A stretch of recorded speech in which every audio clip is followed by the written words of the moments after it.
daawadayaasha qadarinta qaayaha mudan oo halka nagala socotaan waa live toos ah aan kula socodsiinayno xaaladda guud ee degmada Gurceel ee gobolka Galgaduud oo ay tahay mid degan saakay kana duwan xaaladihii horete waxaan la wadaagi doonaa dhacdooyinkii ugu dambeeyay maadaama saakay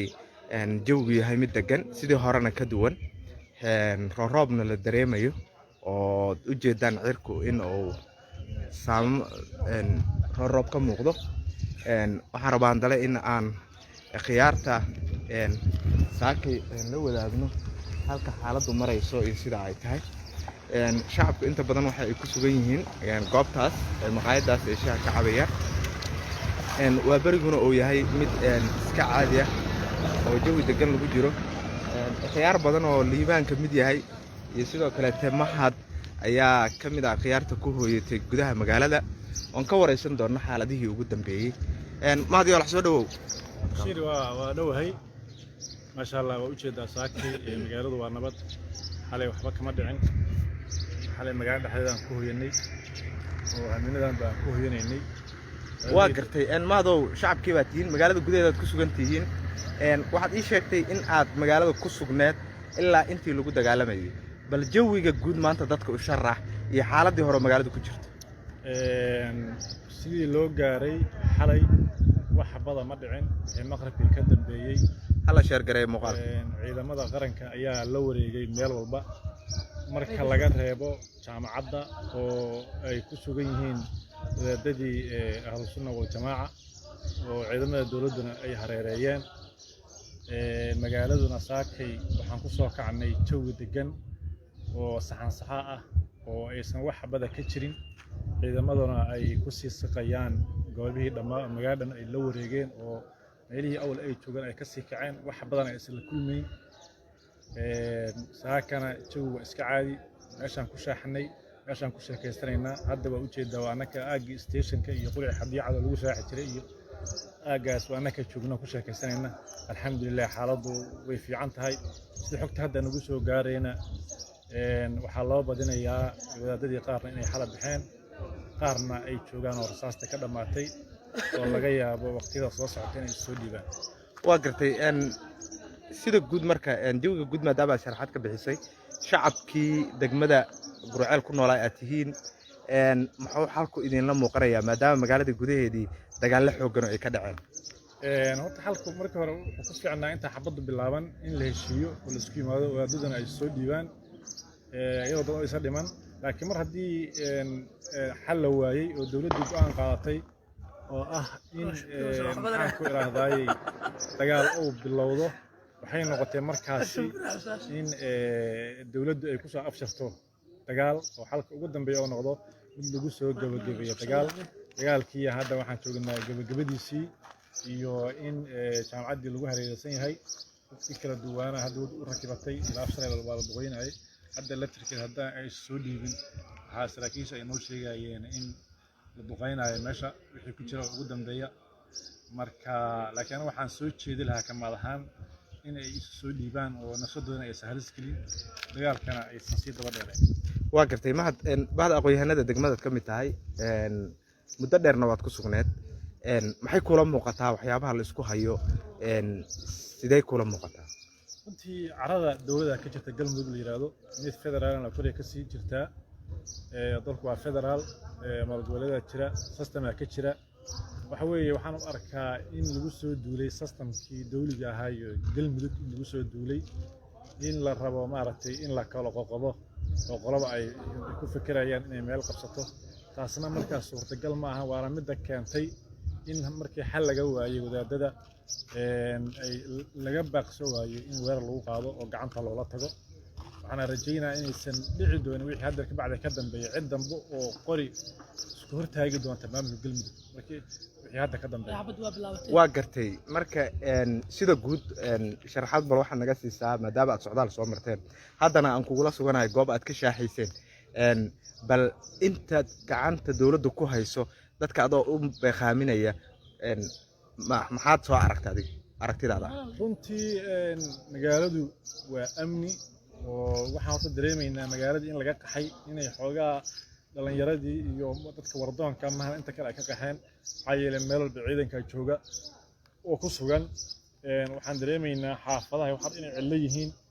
in ciid askari iyo dad yar oo shacaba ma ahane oo maaragtay rag u badane in dadkii kale ay bannaanka u baxeen korontadii inay go'an tahay meelaha qaar waxa laga sheegayo maaragtay dad meydaho oo waadadii iyo dad maaragtay shacabaho oo ku dhex dhintay inay jiraan meelaha qaar yaala oo teelteel ay u yaalaan marka waxa weeyaan meesha hadda qabuuro kale meydaan kusoo aragnay shalay oo yaalay meelaha xaafadaha meyd waa laga sheegayaa oo maraan baxnay dadaan noo sheegayay meeshaan tuulo gaban iyo shirkaas oo dhan saaka waa soo marnay marka xaaladdu waa degan tahay waxaan rajaynaynaa insha allah waqtiyada soo socda in maxaan ku raadayay amniga dawladda ay toos ula wareegi doonto ina shaaci doonto ilaahay waa gartay marka ugu dambeyntii baaqaadu muxuu yahay maadaama waqtigii gabagabada la marayo oo hadda inoo sheegteen in inta badan ba qaybaha kamid ah magaalada ay xoog kula wareegeen ciidamada dawladda hadda ugu dambeyntii adiga ka mahad ahaan maxaad baaqo diraysaa aniga baaqay ugu dambeeyay waxa weeye wax nabad lagu waayo xabad laguma helo wadaadada meesha ku jira ee Sheekh Shaakir uu hogaaminayo waxaan kula tali lahaa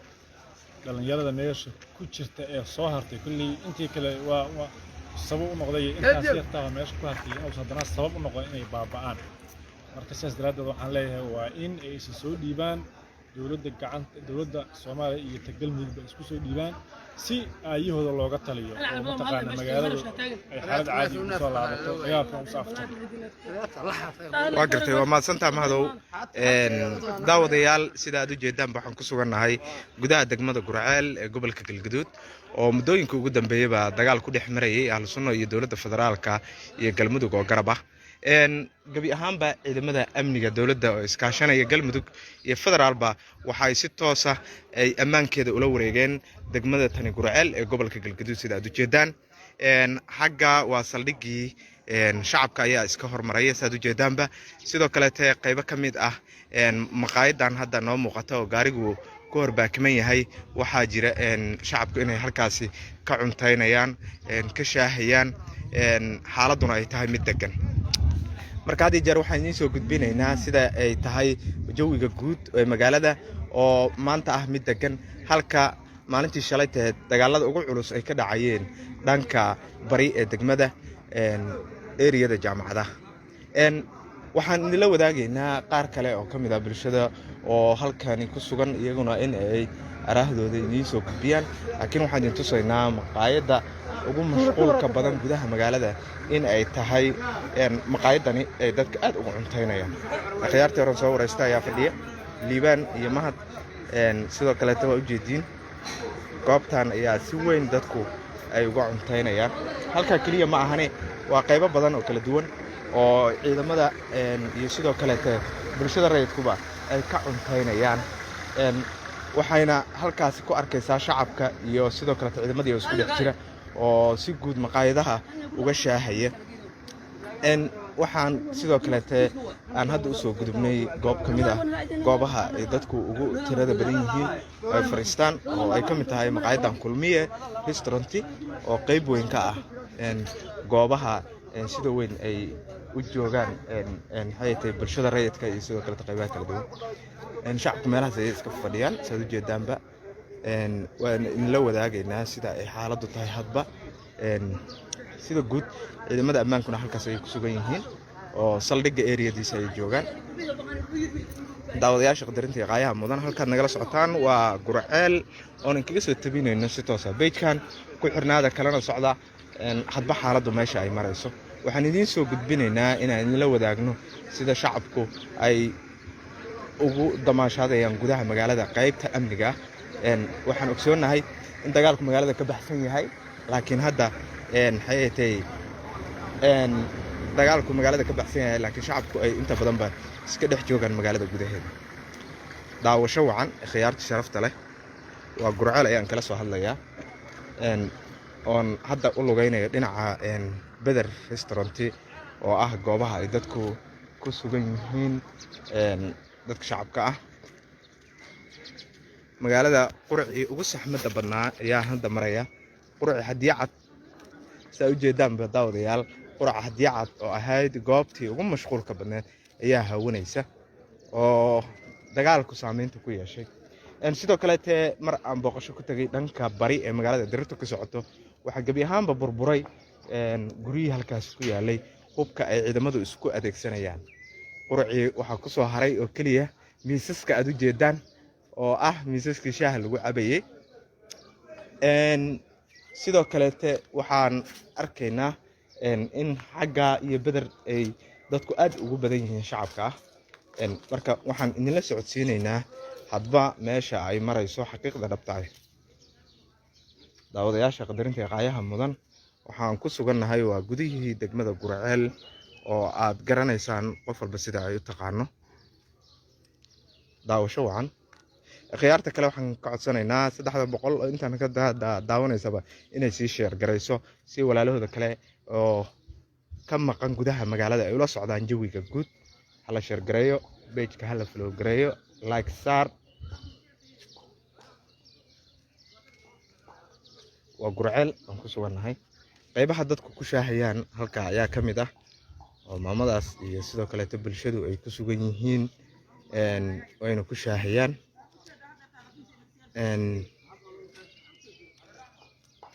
waa magaalada goobihii ugu muhiimsanaa ay ka mid tahay dabaqa Saalax Plaza sidoo kale hotel Edo iyo shirkadii Hormuud Badar waxaan tageynaa qaybtaasi si aan u ogaano axwaasha ka jirta qaybahaasi iyo dadka ku suganba mahadiyoolah mar waraysiga la yeelanaynay waxyaabo noo taabto waxa ka mid ahaa inay jiraan meydad banaanka yaala magaalada oo aan ilaa hadda la aasin taasina saameyn xooggan ku leh in dadka ay u keento caafimaad darro daawadayaal halkaad nagala socotaan waa page-kan oo ka daawanaysaan xaaladihii ugu dambeeyay ee degmada Gurceel goobaha ganacsiga markaan aadno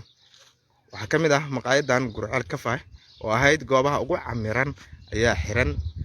maadaama dagaaladu ay jiraan sidoo kale goobaha ganacsiga ku teedsan laamiga ayaa iyana ay yihiin kuwa xiran daawadayaasha qadarinta qaayaha mudan hadba waxaan idin soo jeedinaynaa halka u dambaysa ay marayso xaaladda degmada Gurceel ee gobolka Galgaduud ciidamada ammaanka ayaa iyaguna aad ku arkaysaa laamiga iyagoo maraya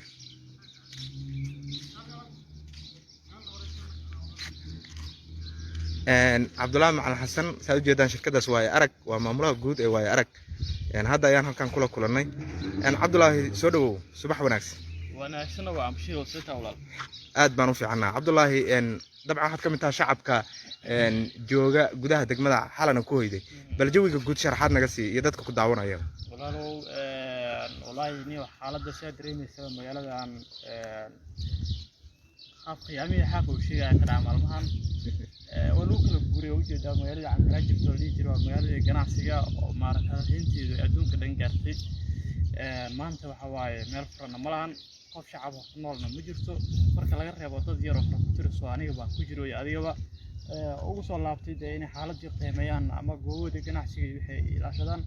marka wallahi waxa la dhihi karaa waxa meesha ka dhacday musiibo bini'aadanimo laakiin warjeynna insha Allah sida hadaladu maaragtay ku socdaan in xaaladdu ay sidoo ku soo laaban doonto diilaad insha Allah waa gartay marka xaaladda baljawgii horeete ee dagaalada haddana aad dareemaysid in shacabka qaybo ka mid ah magaalada ay joogaan bal sharaxaad ayadana naga sii isbedelkaasi sida uu yahay iyo meelaha la kala joogaba niyow inkastoo waxaan ay yihiin wax maaragtay dagaal iyo ciidan ku saabsan oo xog badan aan ka heli karin أنا كردين بدي وملاها فرماها واحد سنة تكريم بسرعة كن أدو بوليتو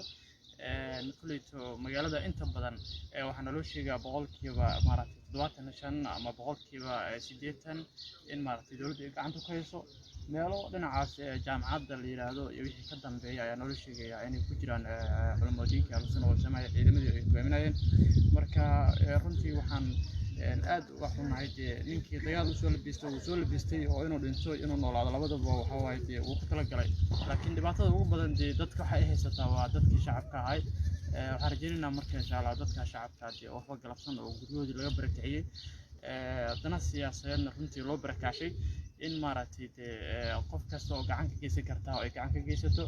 maalihii loo qaxay waxaa ka jira runtii dhibaato iyo maaragtay baahi iyo biyo la-aan iyo maaragtay dadkii maquutul dururigooda maalinlaha u raadsan jiray oo maaragtay runtii dareemaya maaragtay soo wajahda dhibaato aad u fara badan waxaan codsanaynaa ka dhalinyaro ahaan iyo maaragtay ka reer Gurceel ahaanba in dadkaas qof kasta oo gacan ka geysan karta maanta ay u baahan yihiin ay gacan ka geystaan waa gartay Cabdullaahi markaan dhanka xaaladda baahida barakacayaasha aad ka dhawaajis waxaad ka mid tahay dadka aadka ugu qurgalay oo ka warqaba waxaa naloo sheegayay qoysas sidaad ka dhawaajisaba xooga muruqmaalka ahaa in ay baahi ugu baqtinayaan duleedka magaalada ganacsatadii qaybo ka midana ay gurmad gaarsiiyeen bal xaaladaas iyada nooga war mashruuc aad mahadsan tahay runtii ma ahan waxa ganacsatada ama dadka deegaanku ay gaarsiin karaan dadkii magaaladan joogay dhammaantood waxay isugu tageen barakac qofkii roonay iyo qofkii maaragtay awal maaragtay nolol maalmeedkiisa jiraba dhammaantood waxay isugu tageen barakac maadaama dadkii marka barakac ay yihiin dadkan dad maaragtay aad u wanaagsan ay ku jiraan qof kasta qofkii uu ka roonay inuu caawiyo ayuu soo dayay marka insha Allah waxaan jiro baahi runtii aad u fara badan meelaha aan tagnay markii ugu horreysay بحسنا كجرتي وضدك مارتي وحدريمايين يلان روبا داعي باع يحساس مركا dad samafalayaal ayaa waxay gaarsiiyeen baco biyihi meel lagu qoday sida hormuud oo kale barnaamij qolal yiraahdo maxaa la dhahaa kala samujaarati oo kale dad sidaas oo kale waxay gaarsiiyeen bixii iyo meelihii biyaha ay ku shuban lahaayeen laakiin waxa maaragtay inaba maaragtay aan la daboolin oo u baahan runtii in maaragtay si degdeg looga soo gaaro waxay tahay qutul dururigii oo meesha ka baxay maadaama wax shaqo aysan jirin wax ay ku xogsan aysan jirin waxaa khadka ka baxay qutul dururigi si lagu soo helaa marka xaafado badan nin odayaa maanta wuxuu u sheegayay in magaalada meel u jirto 5 kilomitir oo ku soo arkay 4 nin oo mid ugu yar uu jiro 40 sano uu jiro oo dhammaantood baahi runtii la soo toosila waad dareemi kartaa nin 40 sano jiro magaalada ka xamaali jiray oo maanta wuxuu cunala ilmihiisina ay ku ag baahan yihiin asagina baahan marka waxaan ugu baaqayaa madaxda dawladda federaalka Soomaaliya madaxda dawladda gobolka Galmudug iyo dhammaan cid kasta oo maaragtay gacan ka geysan kartaba barnaamijkan marka koowaad in dagaalkan si kasta oo lagu xalin karo la xaliyo loo soo gabagabeeyo sidoo kale waxaan ka codsanaynaa in la gaarsiiyo samafalka hay'adaha la amro inay gaaraan meelaha lagu barakaco waa gartay Cabdullaahi marka waa jirtaa baaq guud waxaa jirtay dawlad goboleedka Galmudug ay direen hay'adaha samafalka iyo hay'adaha dawliga inay gurmad la gaaraan dadkaas shacabka ah wali ma aragtay gurmad dhankaas ka yimid oo ilaa hadda shacabka gaara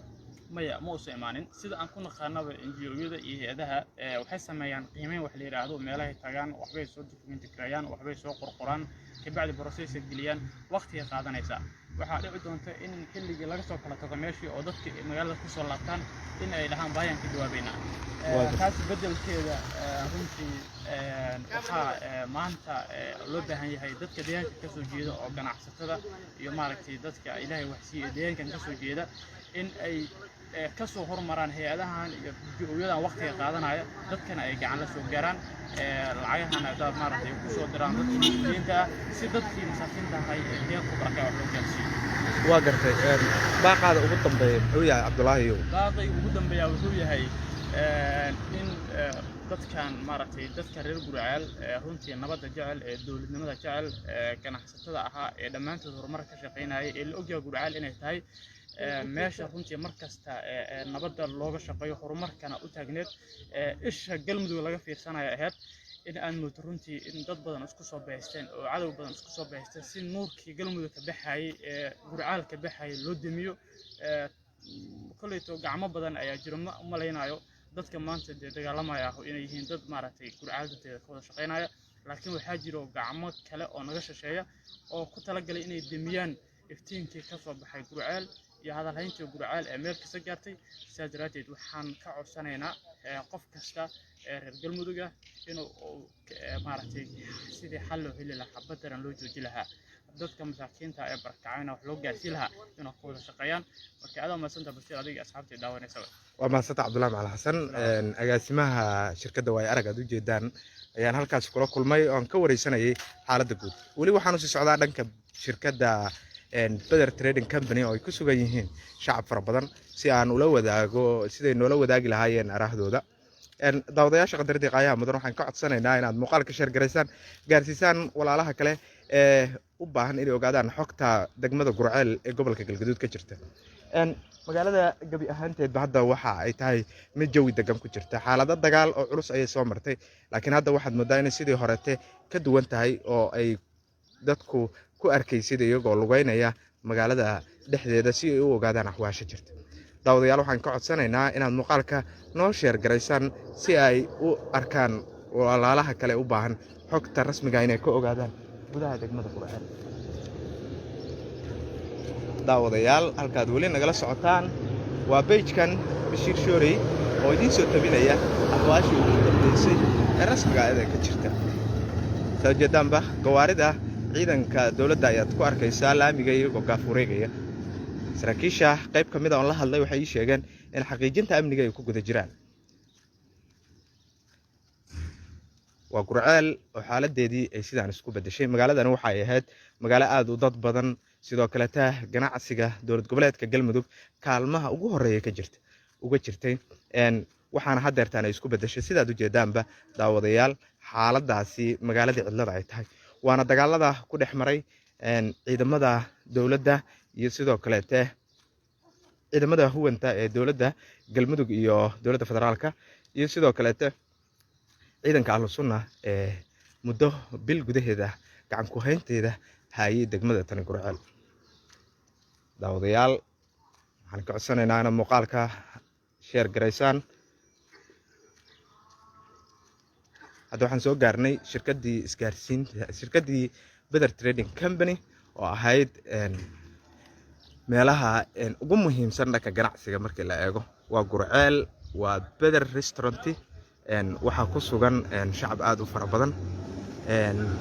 gudaha ayaan u gali doonaa si aan ogaano shacabka halkaan jooga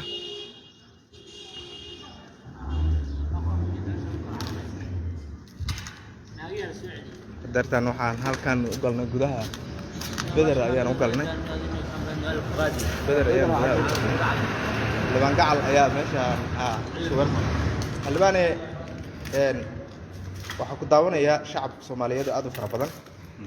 halkan ayaan kugu soo booqnay bal xaaladda guud inooga warbixi xilibaan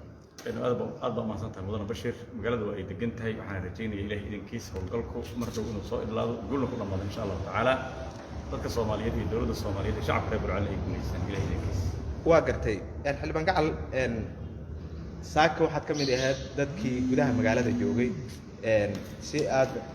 axwaasha balguud ee naga sii gudaha magaalada sida ay xaaladdu tahay maadaama shacab fara badan aan halkaas ku soo magaalada dagaal xooggan ayaa ka dhacay niman odayaal oo wadaadda ah hadda ka hor la heshiiyey waxyaabihii ay sheegteen dad loo siiyey ayaa dib taladaas u bilaabay laakiin nasiib wanaag shacabka Soomaaliyeed gaar ahaan ummadda reer Gurceel oo ay ka dhiirisan aysan aqbalinin dawladooda ay u yeerteen dawladdu ay ka howlgashay waajibaadkeedii ka qabsatay waxaan rajaynayaa qadiyadaas inay maanta soo afkarmi doonto ayagoo ay dadka dhinaca raaci doonaan magaaladan dawladnimo iyo maamul iyo nidaam dawladda Galmudug ku xiran dawladda Soomaaliyeed ku xiran caalamka ku xiran oo adduunka inuu isku furan yahay ayay maarta ku noolaan karaan jabhadnimo iyo wadaadayn iyo waxaas lama aqbali karo batan shacabkuna maartay barnaamijka qaadan karaan ma noqon doono haddii Ilaahay idmo wara la guuleysanayo aad baan mahadsantahay xildhibaan Yuusuf Gacal ayuu ahaa xildhibaan hore oo ka tirsanaa dowlad goboleedka Galmudug oo faahfaahin naga siinayay halka ay kala marayso daawadayaal waxaan ku sugannahay shirkadda isgaarsiinta Hormuud qaybo badan ay dadku ku sugan yihiin shacabka ah iyagoo halkaas fadhiya oo xog raadis ah dadku waxay jeclaan lahaayeen inay xogta rasmiga ay helaan laakiin uma aysan suurtagelayso waxaad weli naga daawanaysaan page-ka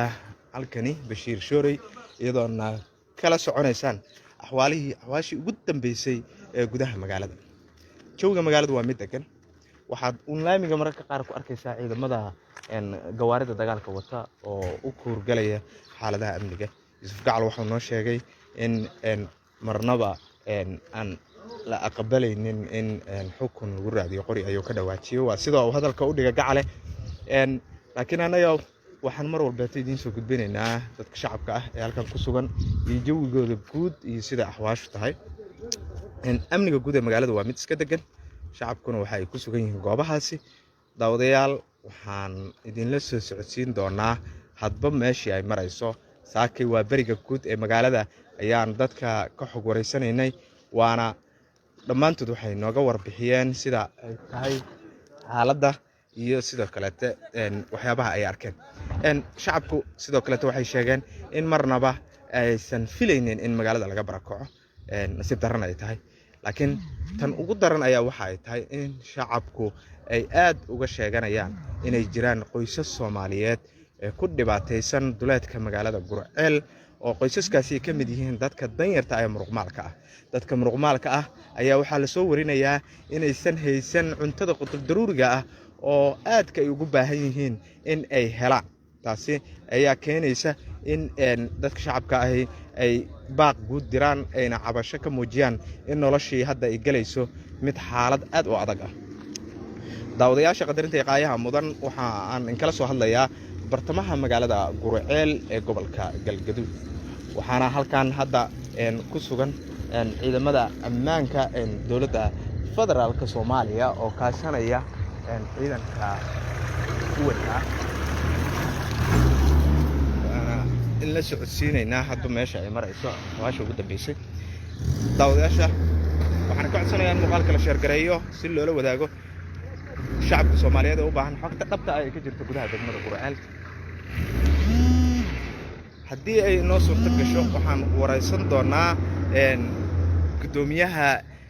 amniga iyo siyaasadda degmada Gurceel, Cabshukuur Indho, oo haddeertan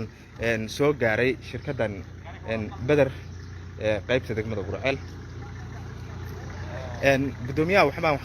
wax ka weydiin doonaa xaaladaha guud ee amniga iyo sidoo kale xasiloonida magaalada.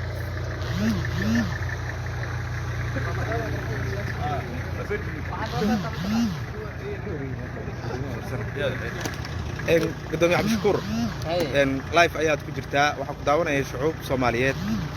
bal waxaa sharaxaad naga siisaa gudoomiye xaaladaha magaalada, maadaama saaka waa berigii aan meelo badan soo marnay, shacabkuna ay warbixinna siiyeen. bal maamulkii gudoomiye ku-xigeenka amniga iyo siyaasadana aad tahay, sharaxaad bal naga sii xaaladda. magaalada dee waad aragtaayo laamigiina waa nadiif, waa adeegyada bulshada inta badan waa shaqaynayaan, shacabkii wuu socdaa, meheraduhu way furan yihiin.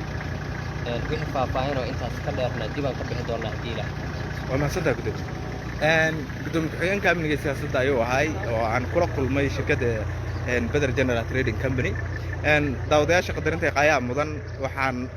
idin la socodsiin doonaa hadba xaaladii ugu dambeeyay meesha ay marayaan. hadda saakay waa berigii ayaan aad ugu kuurgalaynay xaaladaha guud ee dadka shacabka gudaha magaalada kuwa briistay, iyo sidoo kale waxaa inoo suurto gashay in mas'uuliyiin ay ka mid yihiin Caldhimaan Gacal iyo sidoo kale gudoomiye ku-xigeenka amniga iyo siyaasadda ayagana aan jaanis u helnay in aan wax ka weydiino amniga magaalada. waa mahadsantihiin dhammaantiin, waan kaga mahad celinaynaa. inta aan dib ugu kulmi doono muuqaalkani muuqaal cayn ah, waxaan ku dhaafaynaa sidaa iyo nabadgelyo.